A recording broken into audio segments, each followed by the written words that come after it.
In the previous video, we covered how to set up the data logger to collect the data for the temperature uniformity survey. What I'd like to now cover is how we take the data from the TUS, the live data from the data logger measuring the TUS frame, and how we can, using the thermal view survey software, accurately and reliably see whether we're within tolerance and apply all of the necessary additional information for the TUS to the live real-time data.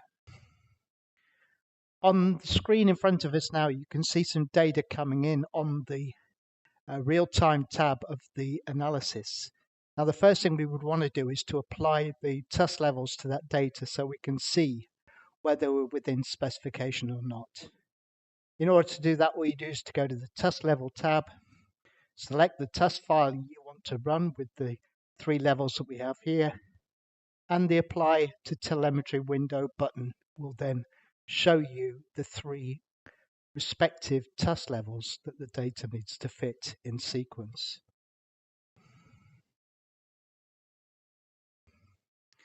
Obviously, while you're doing your run or your TUS run, you realistically will be wanting to apply the data logger correction factors and the thermocouple correction factors so that even the real-time data that you're collecting will be completely and utterly assessed against all the correction factors that you're going to apply in your finished thermal view temperature uniformity survey report. In the real-time operation mode, what you simply do is to access the data logger correction factor file that's already been set up, and we showed you that in the previous video, and also for the thermocouple. You apply it to the TUS run, and you then will see in the top left-hand corner of the screen that both correction factor files have been applied successfully. The data being collected in the thermal view survey software on screen is obviously going to fall within the TUS levels of the software.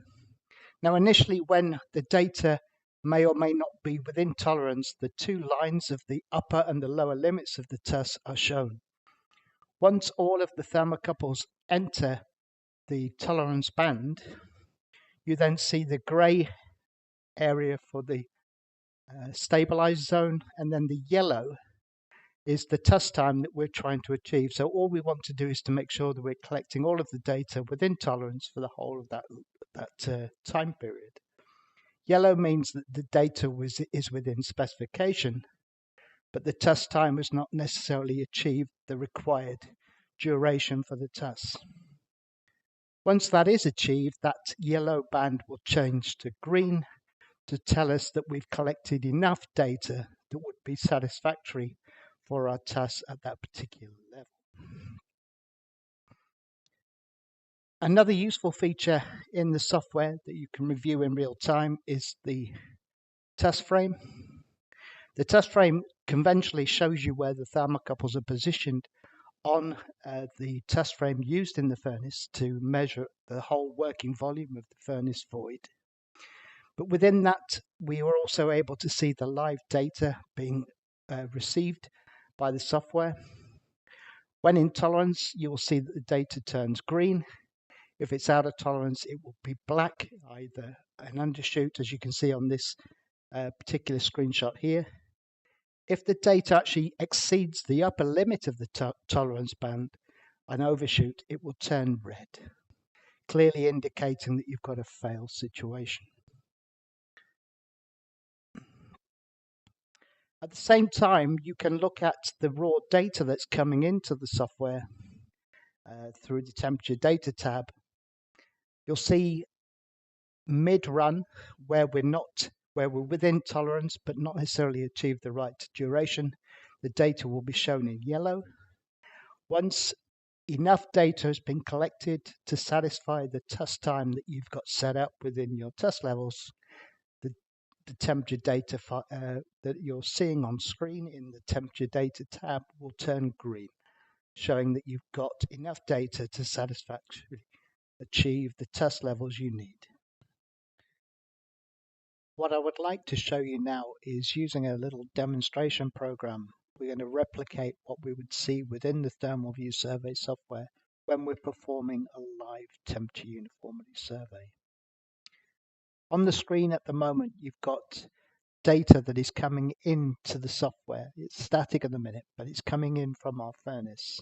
So the first thing we would want to do is to obviously match the data that we're seeing from the furnace to the TUS levels that we're trying to achieve. So the first thing I would do is go to TUS levels, and I'm going to select a 3-level TUS at 800, 945 degrees and 1020 degrees, plus or minus 14 degrees, and apply that to the TUS window or the telemetry window. You can see here now that those 3 levels are clearly shown on the software. The data, as you can see, we're getting from our furnace has not yet achieved the lower TUS level at 800 degrees, but obviously we still haven't quite reached stabilization for that particular TUS level from our furnace operation. In order to ensure that the data we're collecting is accurate, we would also possibly want to apply our correction factor files.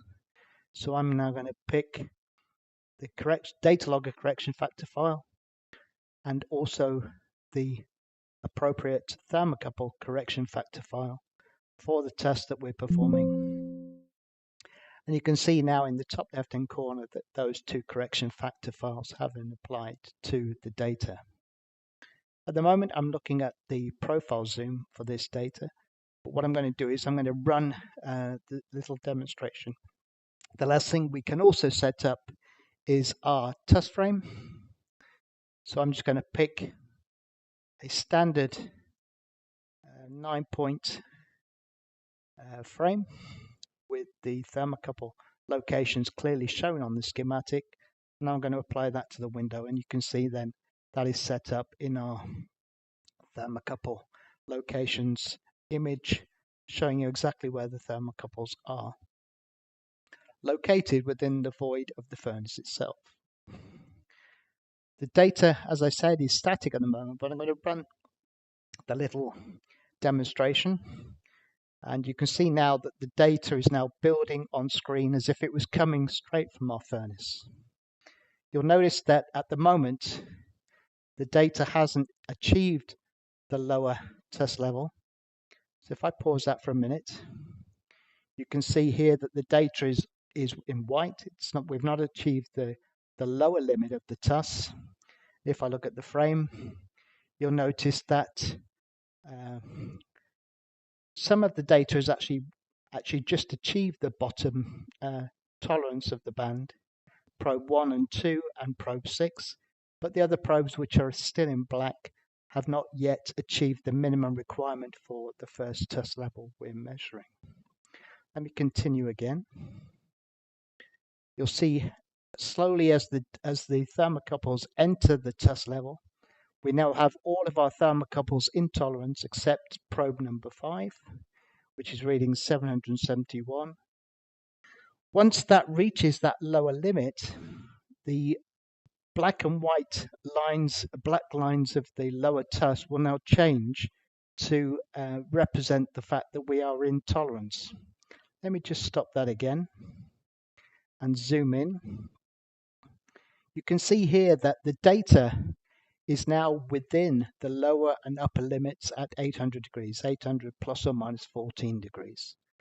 We've achieved our stabilization time successfully, and we're now in the TUS time.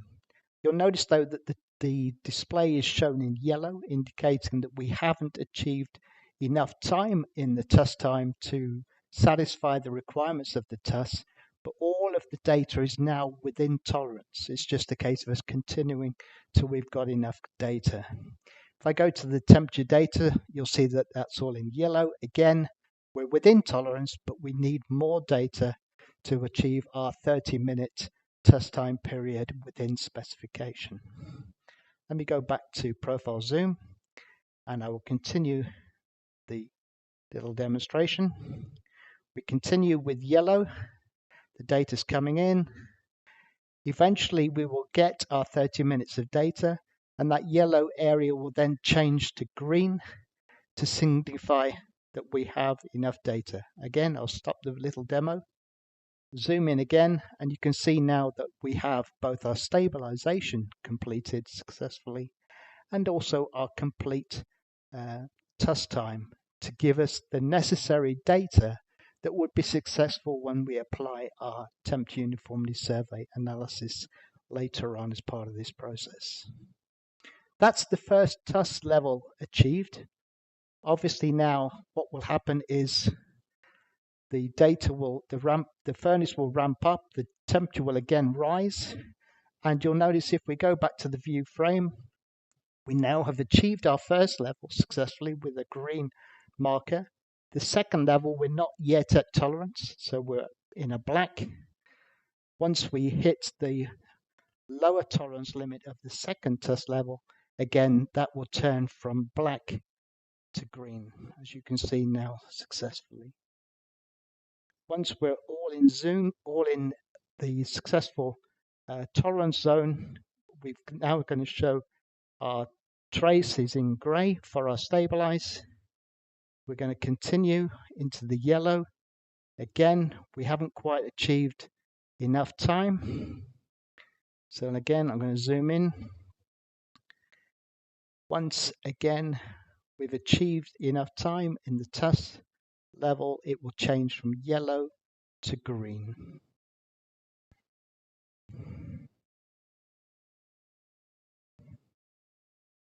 Let me just zoom into that to show you again that we've achieved the necessary time. There we go. That's turned green, and you can see in the TUS frame and also the temperature data that all of our data is now successfully green within that zone. So we've achieved all we need to do. If I continue again,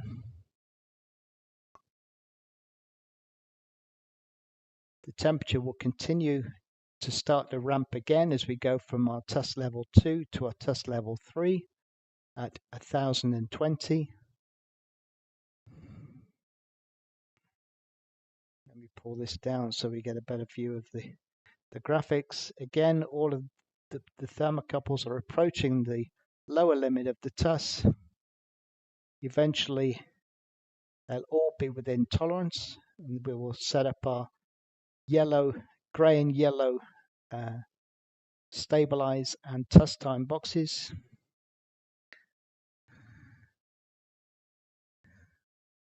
Let me zoom in. You can see the data coming in neatly within tolerance. We're right at the bottom edge of this, but we are within tolerance. The data will continue to build until eventually we've achieved our green successful TUS time, and that's where we have now completed successfully our 3 TUSes at the 3 levels with our demonstration.